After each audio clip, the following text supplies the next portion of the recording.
राधे राधे भक्तों, आइए सुनते हैं कार्तिक मास महात्म कथा अध्याय 27वां।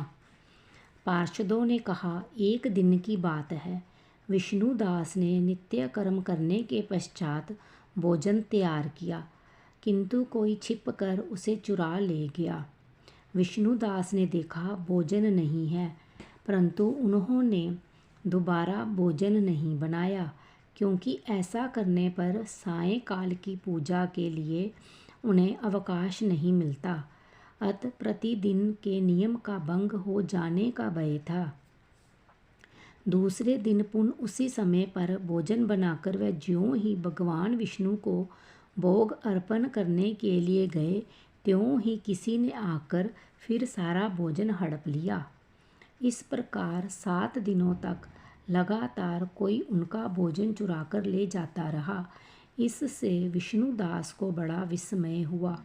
वे मन ही मन इस प्रकार विचार करने लगे, अहो, कौन प्रतिदिन आकर मेरी रसोई चुरा ले जाता है।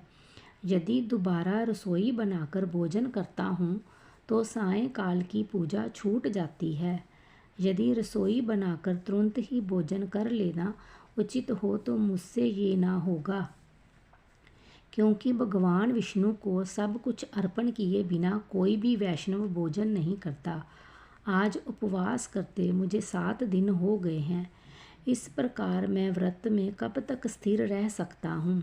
अच्छा, आज मैं रसोई की भली भांति रक्षा करूँगा। ऐसा निश्चय करके भोजन बनाने के पश्चात वह कहीं छिप कर खड़े हो गए। इतने में ही उन्हें एक चंडाल दिखाई दिया, जो रसोई का अन्न हरकर जाने के लिए तैयार खड़ा था। भूख के मारे उसका शरीर दुर्बल हो गया था। मुख पर दीनता छा रही थी। शरीर में हाड़ और चाम के सिवा कुछ शेष नहीं बचा था। उसे देखकर श्रेष्ठ ब्राह्मण विष्णुदास का हृदय करुणा से भर आया। उन्होंने भोजन चुराने वाले चंडाल की ओर देखकर कहा, भैया ज़रा ठहरो ठहरो, क्यों रूखा सूखा खाते हो, ये घी तो ले लो। इस प्रकार कहते हुए विप्रवर विष्णुदास को आते देख वह चंडाल भय के मारे बड़े वेग से भागा और कुछ ही दूरी पर मूर्छित होकर गिर पड़ा। चंडाल को भयभीत और मूर्छित देखकर द्विज श्रेष्ठ विष्णुदास बड़े वेग से उसके समीप आए और दयावश अपने वस्त्र के छोर से उसको हवा करने लगे। तदंतर जब वह उठकर खड़ा हुआ तब विष्णुदास ने देखा वहाँ चंडाल नहीं है, बल्कि साक्षात नारायण ही शंख चक्र और गदा धारण किए सामने उपस्थित हैं।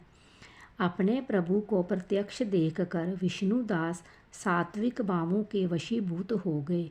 वह स्तुति और नमस्कार करने में भी समर्थ ना हो सके। तब भगवान ने सात्विक व्रत का पालन करने वाले अपने भगत विष्णुदास को छाती से लगा लिया और उन्हें अपने जैसा रूप देकर वैकुंठ धाम को चले गए। उस समय यज्ञ में दीक्षित हुए राजा चोल ने देखा विष्णुदास एक श्रेष्ठ विमान पर बैठकर भगवान विष्णु के समीप जा रहे हैं। विष्णुदास को वैकुंठ धाम में जाते देख राजा ने शीघ्र ही अपने गुरु महर्षि मुद्गल को बुलाया और इस प्रकार कहना आरंभ किया कि जिसके साथ स्पर्धा करके मैंने इस यज्ञ दान आदि कर्म का अनुष्ठान किया है, वह ब्राह्मण आज भगवान विष्णु का रूप धारण करके मुझसे पहले ही वैकुंठ धाम को जा रहा है। मैंने इस वैष्णव धाम में भली भांति दीक्षित होकर अग्नि में हवन किया और दान आदि के द्वारा ब्राह्मणों का मनोरथ पूर्ण किया, तथापि अभी तक भगवान विष्णु मुझ पर प्रसन्न नहीं हुए और इस विष्णुदास को केवल भक्ति के ही कारण श्री हरि ने प्रत्यक्ष दर्शन दिया है।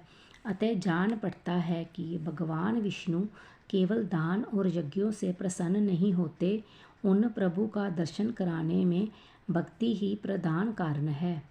दोनों पार्षदों ने कहा, इस प्रकार कहकर राजा ने अपने भांजे को राज सिंहासन पर अभिषिक्त कर दिया। वह बचपन से ही यज्ञ की दीक्षा लेकर उसी में संलग्न रहते थे, इसीलिए उन्हें कोई पुत्र नहीं हुआ था। यही कारण है उस देश में अब तक भांजे ही राज्य के उत्तराधिकारी होते हैं। भांजे को राज्य देकर राजा यज्ञशाला में गए और यज्ञ कुंड के सामने खड़े होकर भगवान विष्णु को संबोधित करते हुए 3 बार उच्च स्वर से निम्नांकित वचन बोले। भगवान विष्णु, आप मुझे मन, वाणी, शरीर और क्रिया द्वारा होने वाली अविचल भक्ति प्रदान कीजिए। इस प्रकार कहकर वह सबके देखते देखते अग्निकुंड में कूद पड़े।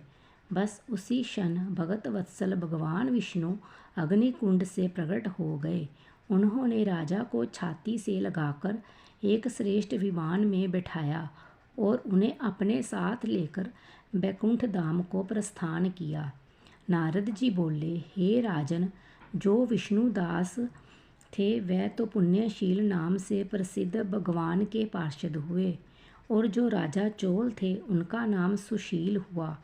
इन दोनों को अपने ही समान रूप देकर भगवान लक्ष्मीपति ने अपना द्वारपाल बना लिया। कथा समाप्त हुई। राधे राधे। कृपया मेरे चैनल को लाइक, शेयर, कमेंट और सब्सक्राइब करें।